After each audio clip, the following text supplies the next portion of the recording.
Anticipation grips the crowd as in the distance they hear the roar of engines, the screech of tyres and the smell of petrol fills the air. One by one, rally cars storm out of Bournemouth Winter Gardens, fly by the crowd and hurtle down the promenade towards the distant Boscombe Pier. It's that time of the year again when tourists flock to Bournemouth to catch a glimpse of the Sunseeker Rallye, which celebrates its 22nd birthday this year. But not all locals are happy to see it back. I just came down to the beach, go for a surf, come out, and I can't get back to my van because there's a huge rally going on in the middle of a town centre, which I think is a bit of a strange idea, encouraging people to race through towns, because you already get enough problems with that anyway. Rally driving is a potentially dangerous sport, and drivers have to pass the British Association of Rally School test in order to take part in the sport. Tony Jardine has been a rally driver for over 30 years and says it promotes safer driving. If somebody was watching in a special stage in the forest and a car is going down there 80 miles per hour sideways or whatever, I would think people would be inspired to try and take up rally driving themselves, not lunatics who think they can go and do that on the road. Bournemouth Town Centre is the first of 14 special stages in the surrounding area. The other courses are on the forests around Ringwood and Wareham. The rally has 95 cars competing, which has some experts concerned whether it has an environmental impact. Angela Pooley from Dorset Friends of the Earth explains. I'm sure it doesn't, especially at the moment because the ground is exceptionally wet because of all the heavy rain we've had.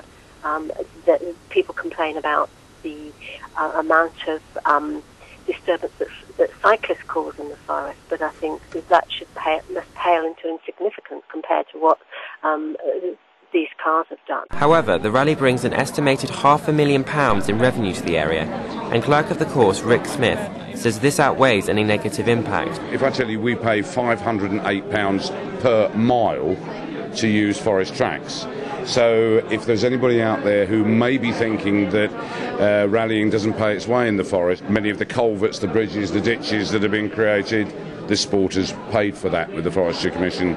We're a net benefactor to the environment, not a detractor. Traditionally, motorsports have been seen as polluters, but one team has been trying to change this by introducing a cleaner fuel to the sport. Nigel Griffiths from the Greenergy team explains. Our fuel now is 5% bioethanol.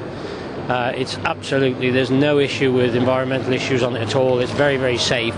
Unlike the other fuels that have been used in the sport over the years, they have been not very nice fuels, that's all I'll say. Angela Pooley says the drive for greener fuels is promising. I think that's got to be good. I mean, if they're going to have these races, then they should be as environmentally sound as possible. But they'd be a lot more environmentally sound if they didn't use them at all. Perhaps they should slow down and change to biofuels. Perhaps that's the way to go. This is Nicholas Steele reporting for BBC Radio Solent.